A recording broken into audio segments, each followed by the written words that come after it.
Salut les amis, coucou les petits loups. Alors je vais vous parler un tout petit peu des systèmes photographiques. Je vais continuer à vous parler des objectifs, mais entre-temps, je vais essayer quand même de vous parler des boîtiers Nikon par exemple, qui forment un système. Si on regarde bien, il n'y a pas vraiment de grosses différences entre un boîtier ou un autre dans différentes marques. Il y a simplement des boîtiers qui sont plus adaptés à votre pratique et à votre morphologie. Je vais donc continuer à évoquer les différentes focales et leur utilisation que l'on puisse trouver dans les systèmes Nikon, parce que je connais quand même un peu mieux Nikon que les autres marques, forcément, puisque je les ai abandonnés il y a plus de 30 ans. Donc je vais continuer d'évoquer le système Nikon, et puis je vais dire que on peut faire le parallèle avec d'autres marques, bien évidemment. Alors petit mot quand même sur les boîtiers, il n'y a pas vraiment de boîtier supérieur à un autre dans une gamme de prix donnée. Il y a simplement des boîtiers qui correspondent un peu plus à votre pratique plutôt qu'à une autre. Si vous êtes habitué par exemple à une marque et à un boîtier donné, si vous avez tout un cheptel d'objectifs, on va dire c'est un peu ballot de changer de marque parce que le boîtier que vous souhaitez acheter monte au 16 millième, fait des rafales de 120 images par seconde et peut monter par exemple à 61 000 ISO. Je vais dire que si par exemple le fait que un boîtier puisse faire des photos tout seul, vous avez également des systèmes de déclenchement par infrarouge. J'en ai vu, j'ai fait une petite recherche, il y en a à 275 € sur le net. 275 €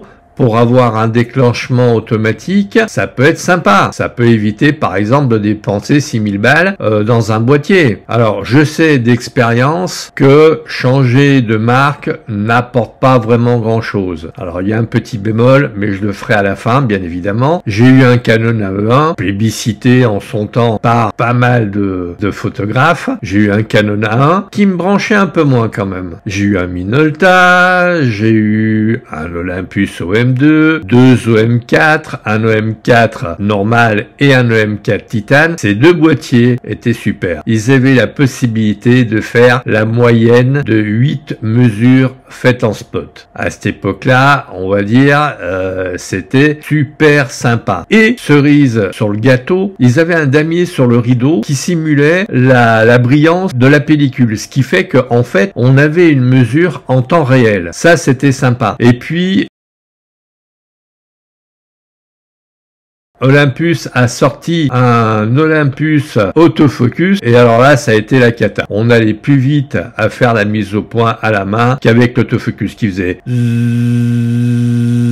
toc. Vous voyez ce que je veux dire? C'était pas possible. Donc, je suis passé à cette époque-là au Nikon et j'y suis resté parce que, effectivement, la prise en main me convenait bien et le système des menus m'allait bien aussi. Donc, si je veux faire une petite conclusion, ne changez pas de boîtier parce que vous avez vu les specs d'une autre marque vous proposer des choses un peu hallucinantes du style le 16 millième ou des rafales de 120 images par seconde. 120 images par seconde, vous faites de la vidéo, vous aurez 24 images par seconde. Donc, est-ce que cela vaut bien la peine de dépenser plein de sous pour avoir une telle rafale? Personnellement, j'ai eu des rafales de 5-6 images par seconde. Là, j'ai un Z6 III et un Z8. Honnêtement, les rafales, je sais pas jusqu'où ils peuvent aller, donc pour vous dire. Je vous dis donc à très vite pour une prochaine vidéo où je continuerai à parler du système